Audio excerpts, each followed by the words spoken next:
Let's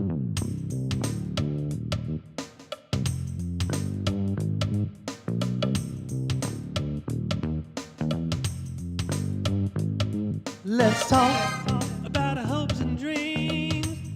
Beyond the reach it seems. Let's talk. Confess I live in hell. I failed to fall in scheme. Maybe we can find a pathway forward or a clue. So we may together be a symbiotic harmony where I can talk to you. You can talk to me. Let's talk. Let's talk. Let's talk, let's talk, let's talk.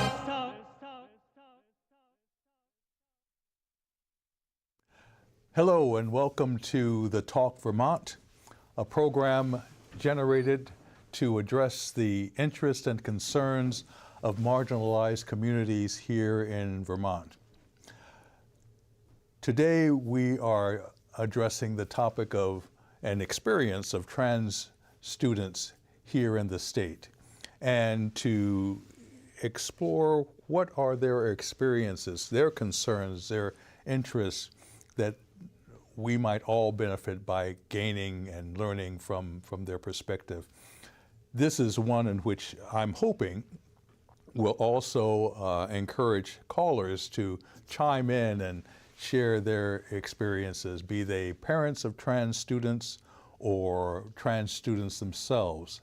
And the reason we're addressing the topic of trans high school students is because they're pretty much one way or another confined to the state, to their neighborhood, to their study and educational and social environment until they're old enough to venture out on their own. And so we want to know what their environment is like, what their concerns and experiences are like, and how we might learn from them and become more sensitive to their experiences.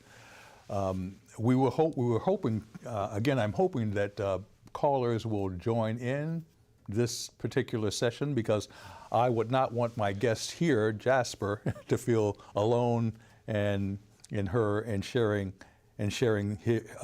their perspective on this matter. So let me start by having Jasper, you introduce yourself, your pronoun that you prefer, and also whatever else you wish to share. Okay, thank you so much for having me. My name is Jasper Morton. I'm a sophomore at Champlain Valley Union High School, and my pronouns are, well, my preferred pronouns change day to day. I'm gender fluid, meaning that on some days I feel more like a man, some days I feel more like a woman, some days I feel like I'm somewhere in the middle, and some days I don't see either as remotely connected to me. Mm-hmm. But generally, they, them pronouns work. And how long have you been in Vermont? Were you born and raised here? Were you born elsewhere and transplanted here? Tell us about that. I was born in Idaho Falls, Idaho, and at around the time I turned 1, my family moved to Vermont because this is where my mother grew up. It's closer to my extended family than we were out west. Mm-hmm. And with my brother on the way, my parents wanted that extra support and community around. So you have siblings? Yes, one younger brother. Mm-hmm. His name is Keller. He can be a lot sometimes, but I love him dearly. Well spoken. Thank you. So Jasper, help us out. Can you recall how you felt when you discovered you were, let's say, different from others and in a way that could be harmful for you? How did you feel? How did you deal with that? And also, how did your family and parents deal with that? I think that when I first started to connect the dots, I was confused. I'd heard that trans people existed around the time when I turned 10, but I never considered that I could live that life until around the time when I turned 12. I had a sort of gnawing feeling that something wasn't right since puberty started. And sometimes when people referred to me as a girl, I felt this urge to snap at them because that wasn't who I was. And over time, I started to explore that feeling. I think at first, a lot of people didn't quite understand. My friends didn't know how to help or what to say in a lot of cases. My parents didn't quite understand what that meant for me or what that would mean for me living in a world that is very much not built for trans people. It took a lot of time and a lot of explaining, but I'm lucky enough to have a family and a friend group who really support me and listen when I tell them what I need. Yeah, thank you. So you were born, as you mentioned, in Idaho, Yes. and your family moved from Idaho to Vermont, you said, when you were 1 year Yes. old? Okay, so you spent most of your time here in Vermont. As far back as I can remember. Yeah, and I was sharing with you, considering the conservative environment in Idaho, that was probably a wise move on their part. Yes. How has the social, educational environment in Vermont been? How has that experience been for you, both within your school? You're a student at Champlain Valley Union High School, so how is that both educationally as well as socially? It's been a very varied experience, if I'm being honest. My school has a gender and sexuality alliance. The high school has had one for a little while now. My middle school, Heinsberg Community School, only started one about 2 years before I was old enough to join. It was actually started by my lovely friend Chopper, who's also trans and has been a major inspiration for me. But I think by and large people were accepting and wanted to understand where I was coming from. They just had a lot of thoughts and ideas that they were now conflicted about, because for a very long time, especially in America, people were taught that gender was either male or female, and that men did this and women did this. And so for me to say that those things that people might have been hearing since they were born weren't true took an adjustment period. And some people were very gracious about it. Some people were not as gracious. Some of my classmates would bully other trans students or insist that gender was assigned at birth and we weren't really who we said we were. I think that it's not as bad as it would be in any other area. In fact, I think Vermont is about as accepting as it gets, and it still has its flaws in places. Let me add that if you, the viewing audience, wish to raise questions of Jasper, you may do so. The number to call is 802-862-3966,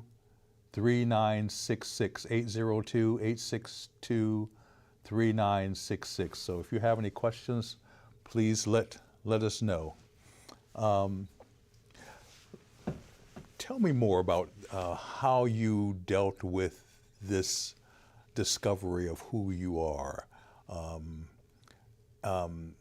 Was there any sort of surgical procedure in place that needed to take place, or was it just something that you grew into, evolved into from your own experience and from your own journey? As of now, it is not legal for trans people to get surgeries under the age of 16. And my parents would prefer if I would talk about that more in the future. So I'll see if that's for me down the line. But as of now, my main experience with gender affirming care has been starting testosterone. It's been quite an experience. It's effectively a second puberty, and I think we all know how puberty is. Mm-hmm. But it's been really nice. I've started recognizing my own face in the mirror, and when I talk, it really feels like my voice that I'm hearing. I've started singing again. I'm not good at it. Anyone who's heard me will tell you that, but it used to make me feel upset when I would sing and my voice would go higher than it normally was, but now it still feels like me. I feel like I can feel more at home in my body and in myself, and that's helped pave the way for me to think about how being trans has affected me, because for a long time there was shame around who I was. I felt that something was wrong with me, or that I wasn't meant to be who I am, but the more I thought about it and the more I worked to become the version of myself that I wanted to be, the more right it felt and the happier I've been. Thank you. Let me also share with you that one of the reasons I am pleased to have Jasper join us on this session of the Talk Vermont is that over a year ago, I met with students at Randolph Union High School, pretty much in the geographical center of the state, to just speak with marginalized students at that high school. So we met with Hispanic students, we met with Black students, we met with transgender students, and one of the individuals, his name was Connor, who was a trans male, shared his experience. And as a result, I was incited to pursue this topic more. And so that's one of the reasons why I have asked that we address this particular topic in the Talk Vermont. And so again, I'm glad to have you here, Jasper. You mentioned that there is a supportive program, a supportive environment in some ways at Champlain Valley and Union High School. Say a little bit more about that if you can. I think for the most part, people have respected my pronouns. I don't get many weird looks, even though I do not exactly look like a normal person my age. And people have, for the most part, asked what pronouns I prefer, asked what name I want to use, and when I wanted to change my name in the school system, it was a very easy procedure, time-consuming, as most things bureaucracy are, but it didn't take any legal name changes or other difficult processes that a lot of schools put students through to prevent people from changing their name like I did. Mm-hmm. When it comes to socializing sort of pressures, like maybe school proms or dating, how is that experience for you? To be honest, it's been a mixed bag.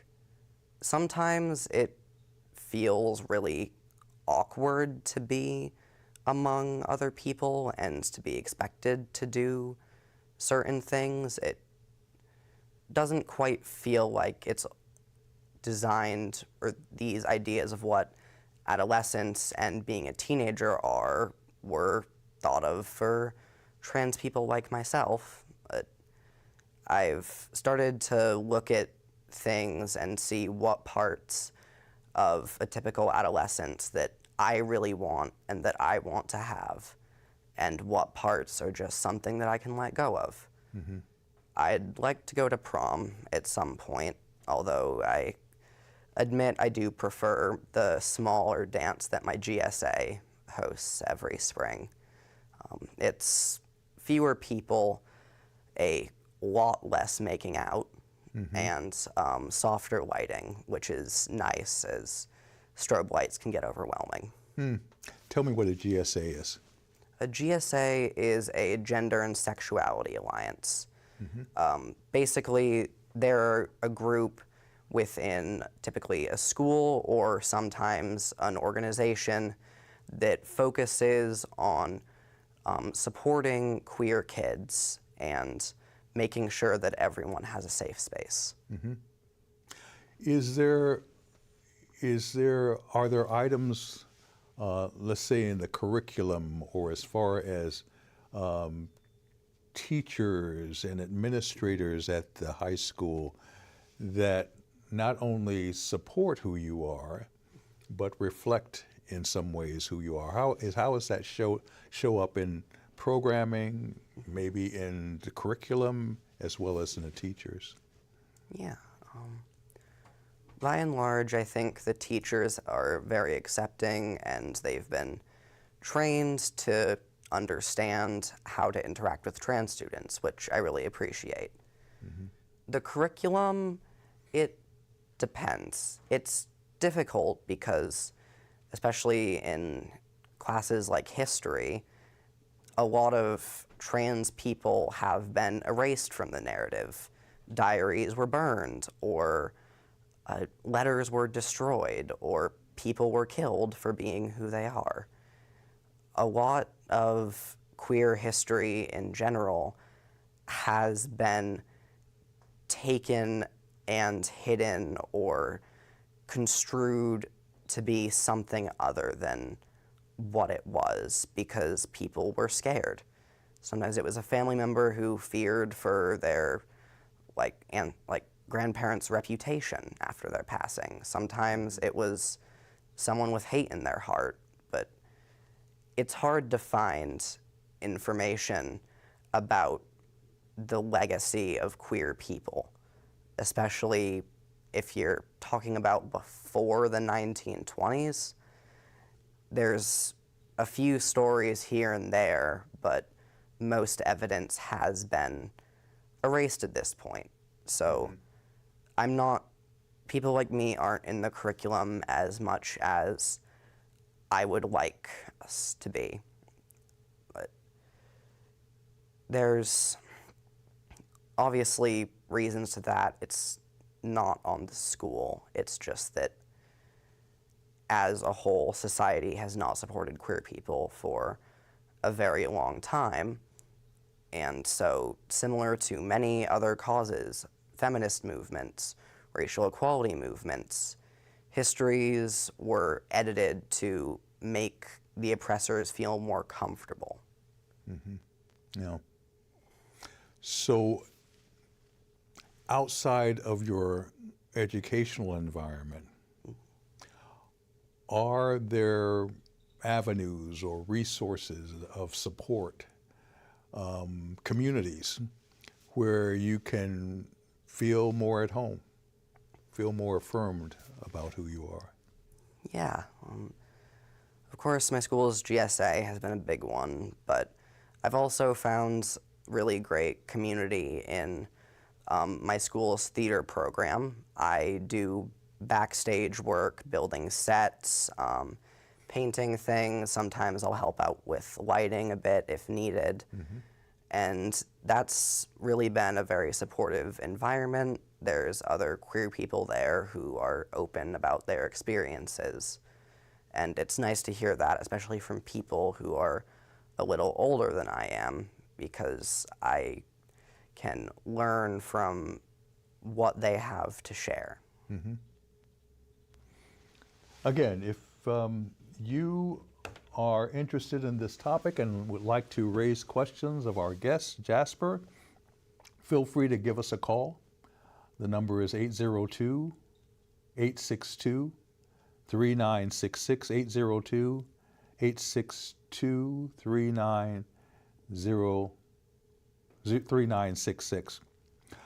Jasper, what would you say to individuals who, for religious or cultural reasons, feel you are not normal and believe you should change? To be honest, it depends on the day. Sometimes I'm angry. I just want to live my life. I don't need everyone else to go get a sex change surgery just so that I can be happy. I just want to spend time with my friends and hang out with my family like any other teenager would, really. Sometimes I feel more compassionate. I understand that people are often products of their environment, and when you are taught to fear someone, that oftentimes that will be the result. But I know that people can do better and be better because I've seen people change. I knew people in my school who initially didn't accept trans people, but after talking to us, came around and realized that we weren't a threat to them, that we were just other students. I think that if I had to say anything, it would be that I don't want to fight these people or debate my existence. I just want to live my life and be happy. And if they don't like the way that I'm doing that, then they are fully welcome to not do what I'm doing. So have there been opportunities within the school system as well as within other support networks you find yourself to have that interaction with people who are not trans and maybe enlighten them a little bit more? Yeah. Recently, my GSA did a letter writing campaign. As some of you may know, the federal government recently launched a Title IX investigation into the CVSD school district because we allow trans athletes to play on the team that reflects their gender. Trump and his administration believe that this is discrimination against women and that it needs to be stopped. And so they used a, well, not terribly impactful, really just a scare tactic to try and get us to back down and stop letting trans people live their lives. A few weeks ago, I think it was the end of March, my GSA had a letter writing campaign where we set up a table in the hallway and we got some baked goods from the store and said that if someone would just fill in their name, write a little bit about why they care about the issue, and then send it to a representative, we'd do the whole mailing part, then they could have a brownie. And it's truly impressive what sweets can do because we got over 200 letters. Great. Even after the sweets were available, I was impressed by the amount of support that my classmates showed. But some people initially didn't quite understand. Some didn't know the issue we were talking about or needed to have a space to just talk about what they'd been taught and ask if that was like really what was going to benefit the world and make them a better person. We had one individual who was fairly hostile and refused to change his mind, but by and large, people who may not have understood initially did understand after talking to us. I think that communication is a really big part of any social justice movement, because it's easy to see marginalized communities as a monolith or an other, but if you really take the time to get to know people, you'll realize that there's not as many differences as you might have thought. So when you mentioned the presidential administration putting pressure on local communities, especially school systems, this is one of the issues that was raised in my earlier conversation involving a trans student at Randolph High School. You experienced the same sort of resistance among students, let's say in those sports or trans students at Champlain Valley, experienced similar kind of resistance among other athletes and students at Champlain Valley? I have quite a few friends on the sports team, and the general consensus is they don't care if their teammate is trans or not. They just want to keep doing their sport and like really bond with people as a community. I think that people often overinflate how much of a threat trans people really pose to sports, especially in high school. All of the people on the teams like aren't that concerned with what's in the pants of the person next to them. They just want someone who will have their back and be part of that group.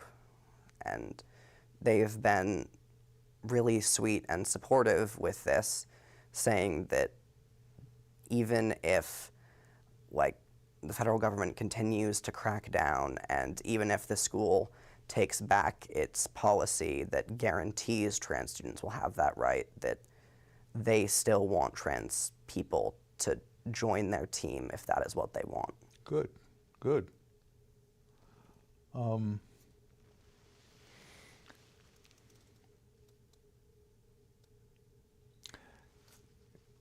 If there's anything you could change about your situation, your education, your living condition, if you could, what would it be?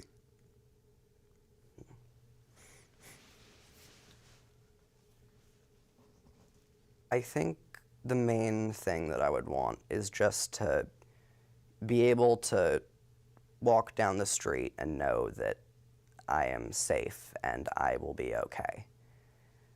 I think it's a fear that a lot of marginalized communities feel, whether they're people of color or immigrants or Muslims. Like, when people are out in public, we don't always know how someone's going to react to our existence on any given day. And sometimes it is scary to be out and about and knowing that I look trans, or I might be wearing a rainbow pin, and it's scary to think that someone could see that and be so upset that they could yell at me or harass me or even hurt me. But unfortunately it does happen. So I think if I could change anything, I would make it so that all trans people and really everyone can just be out in public, use the bathroom if they need to, sit in the park if they want to, and know that they are secure and just as secure as they would be in their own home. Now, Vermont state legislature is in the process of hopefully amending its constitution to include protection for people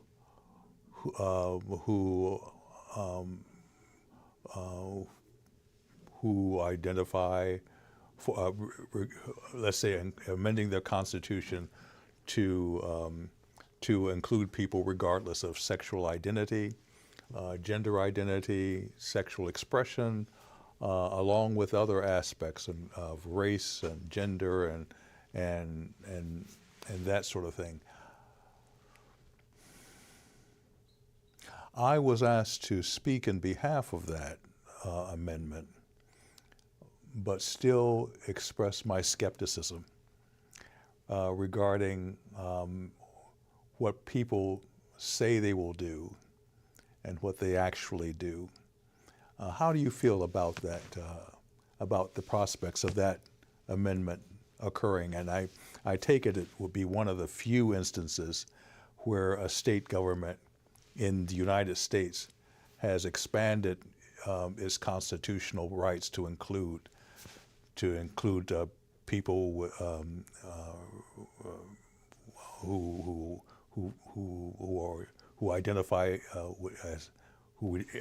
regardless of their gender expression identity, along with other matters like that. I appreciate that the state is taking this step, and I agree with you. Sometimes it's not a matter of legislation.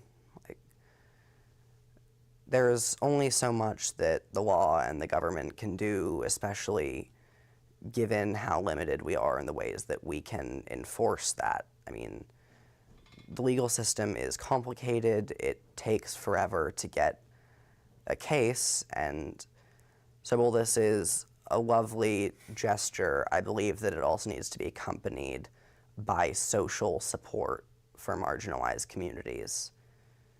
Yeah.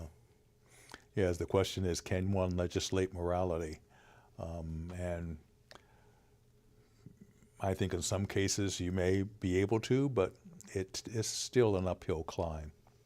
Have you ever been in an environment where you were the majority, where you felt there were people like you, identified with you, enjoyed the same things or similar things that you enjoy, and you didn't have that sort of fear of being targeted by others? Have you ever been in that in kind of environment? Yeah.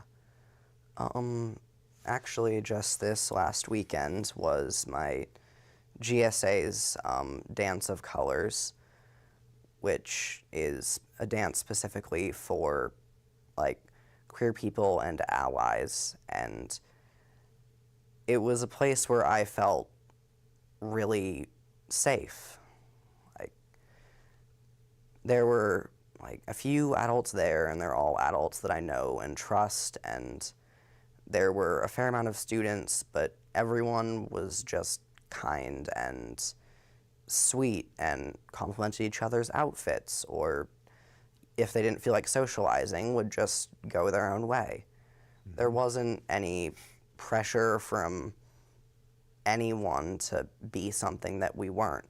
And a lot of my friends who normally wouldn't feel comfortable being themselves in public tried seeing what it would be like to wear a dress out, or what it would be like to wear a suit.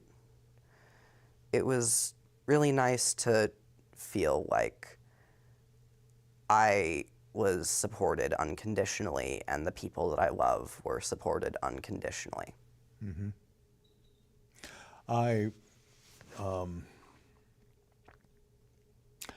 I am personally a part of a religious community that is very open and affirming of people regardless of their sexual expression or identity.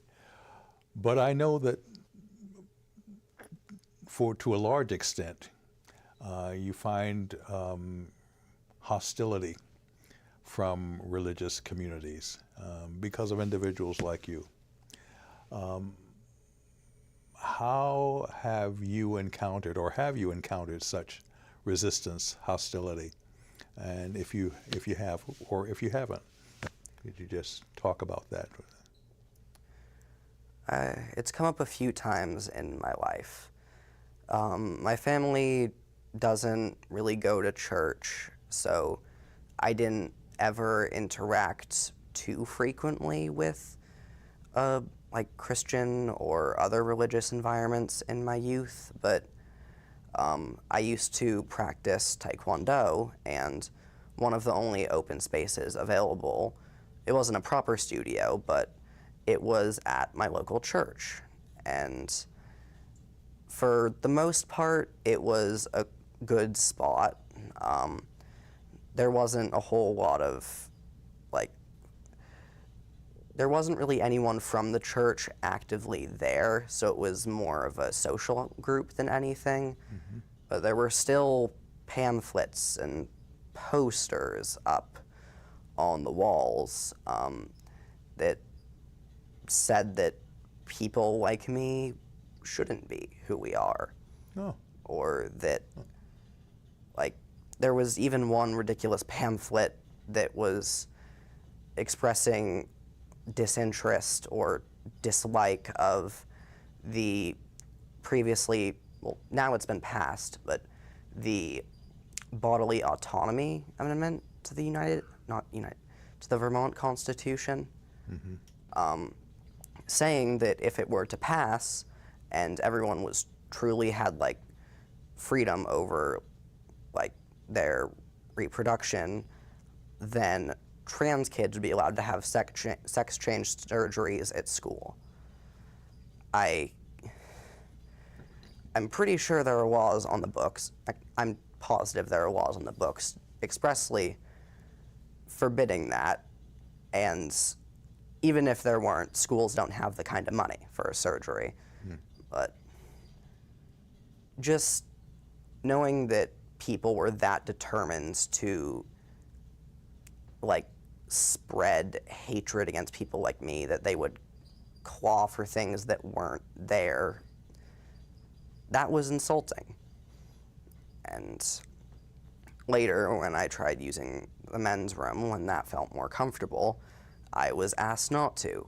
I'm still not sure if it was because we were in a church or because one of my classmates didn't like it, but it was hurtful because I'd known these people for years and they didn't feel comfortable with me just going into the bathroom, whether it was fear that I would creep on them or just feeling that I was not who I said I was. It was hurtful to people who had known me for so long would think that of me.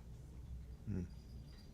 And more on the religious side of things, I have been at a pride parade where someone yelled out the window of a pickup truck that we were all going to hell. One of my Christian friends was there, and she reminded him that Jesus said to love your enemy. But it is still hard to know that religion, which is so often a tool of love and kindness and doing good in the world, can be twisted so that it is used to justify hate. Mm. Yeah, unfortunately, you're right. You were fortunate to be part of a family environment that seems very supportive of you. Mm-hmm.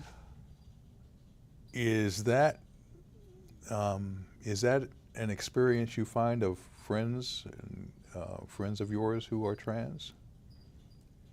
Some people have been lucky, like I am, some people haven't been. I have friends who aren't even out of the closet yet because they're scared that they could get kicked out of the house. I have friends who are out enough, but whose parents refuse to let them wear the clothes that they want to wear, or refuse to let them try a new name, or like even just refuse to let them say that they are like transgender. Mm-hmm. I'm wondering,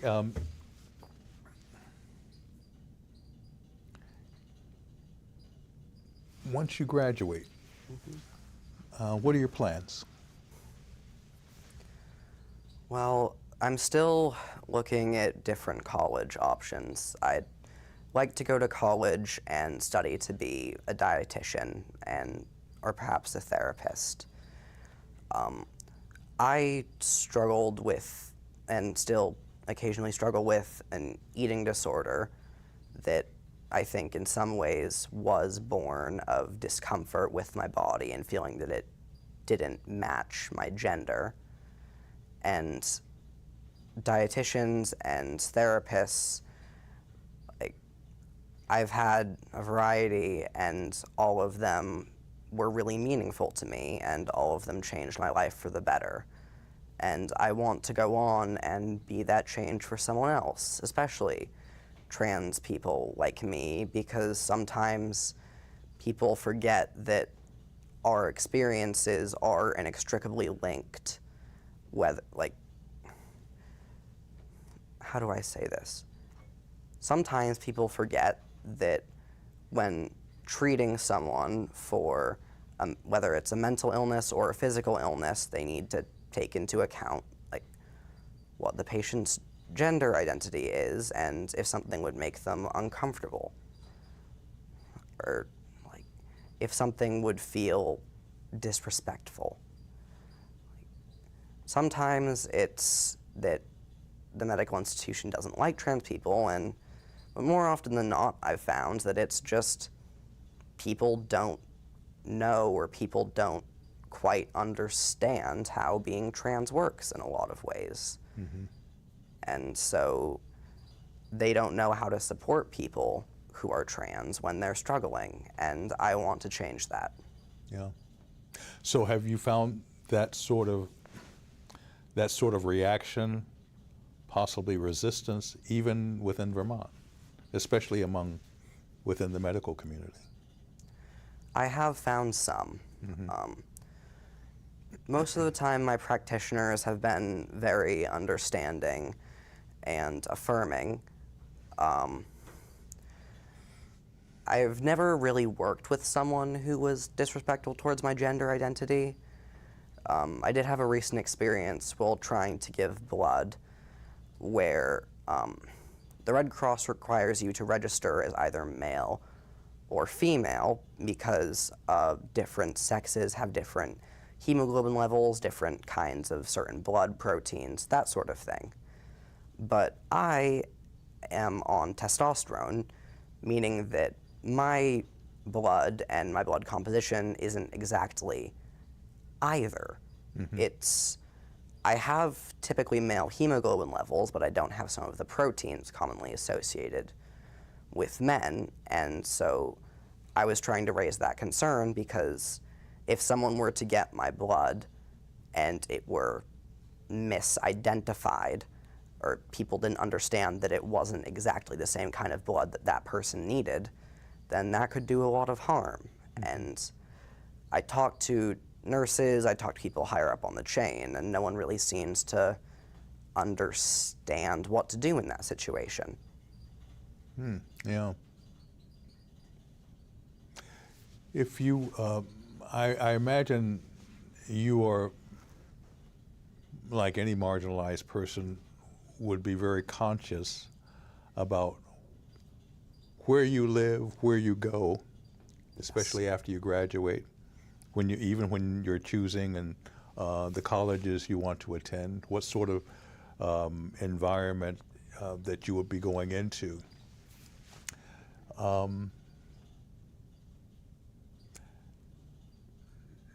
do you see yourself,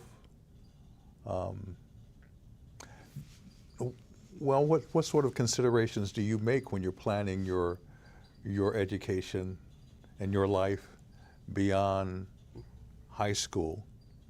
And considering the makeup of this nation, do you see yourself, are there other states, are there other countries that you can consider as possible places that you would like to reside? And so finally, would you see yourself returning to Vermont in any way? That's a good question. I would like to move out of state for college just to see more of the world and talk to people who haven't lived in a small town in Vermont their whole lives, see what other people feel and what other people think. And unfortunately, as a trans person, my options are limited. Some states, it's illegal for me to use the bathroom that I want to use. And in some states, I would likely have aged out of this by the time I were going to college, but some states would make it extremely difficult or illegal for me to get my testosterone. And some states just aren't particularly accepting societally. So, well, my options are limited. I do want to travel and see places. I'd love to study in Massachusetts or Canada or even New York. There are a variety of colleges that are more accepting, closer to the West Coast, but I don't want to be too far from home for that. And finally, I would like to come back to Vermont someday, like whether it's to start a family or just to be closer to my family. I really love this state.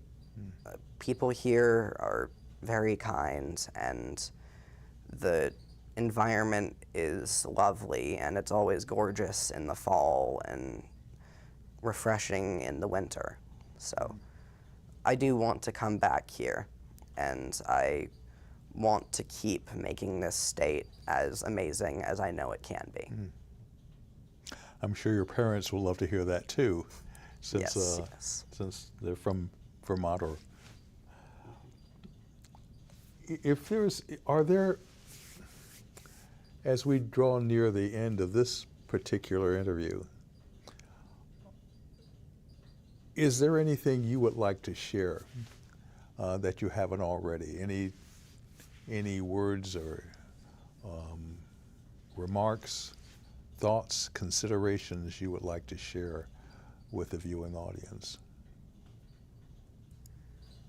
I think the main thing that I have to say is, if you're trans and you're watching this, I want you to know that you're not alone.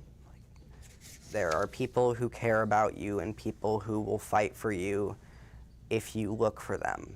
And I'm doing my best to be one of those people. I know that it's a difficult world, but there is good out there. And I believe that we can all reach a place where everyone has the freedom to live as they want to live and be happy. And we've fought for a very long time for this. I mean, even before the Stonewall riot, there have been riots, there have been movements, there have been protests. And we stand on the shoulders of giants, and things seem grim now, but we will follow in their example and we will keep fighting, because a better day is coming. I like to believe that. For viewers who don't know what Stonewall is all about, could you share that?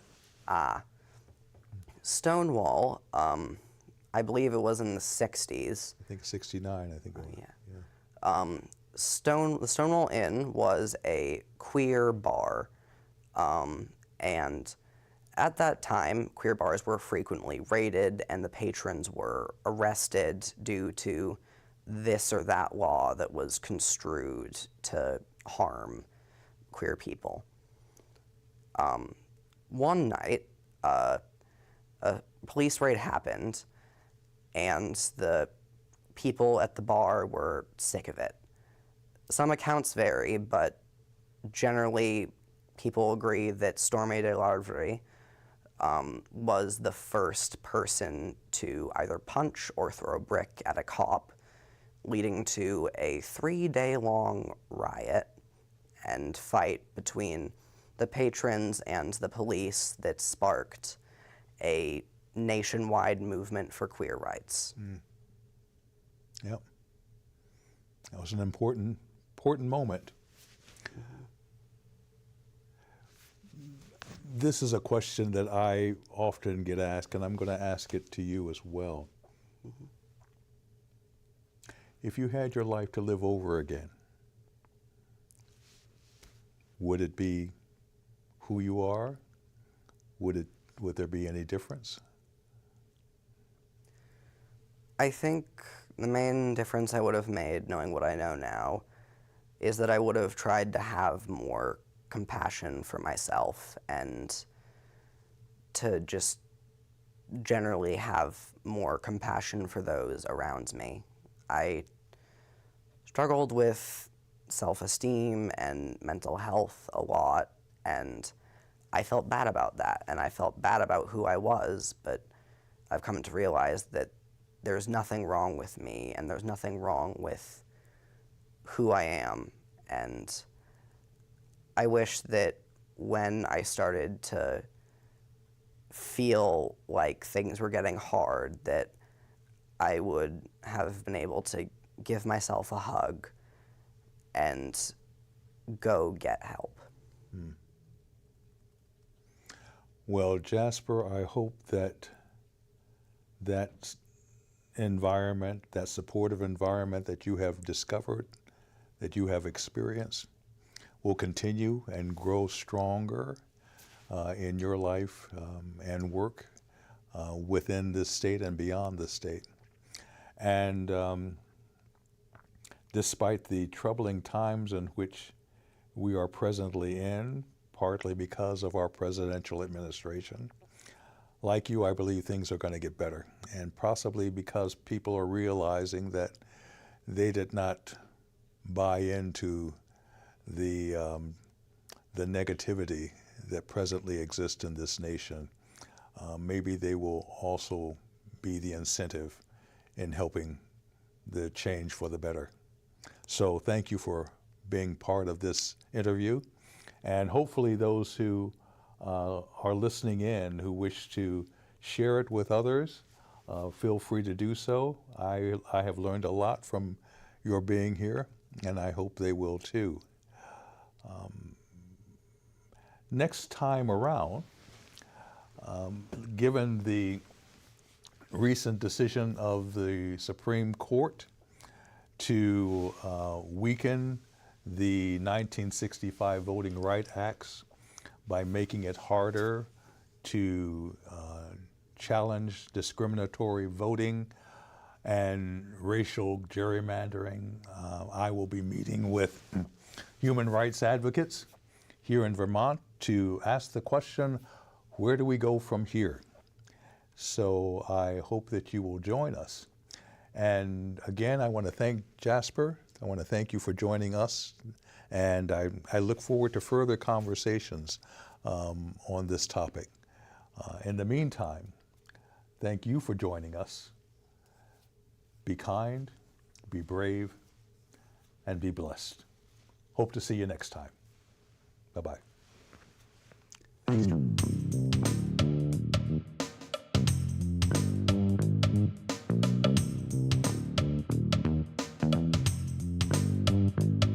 Let's talk about our hopes and dreams. Beyond the reach it seems. Let's talk.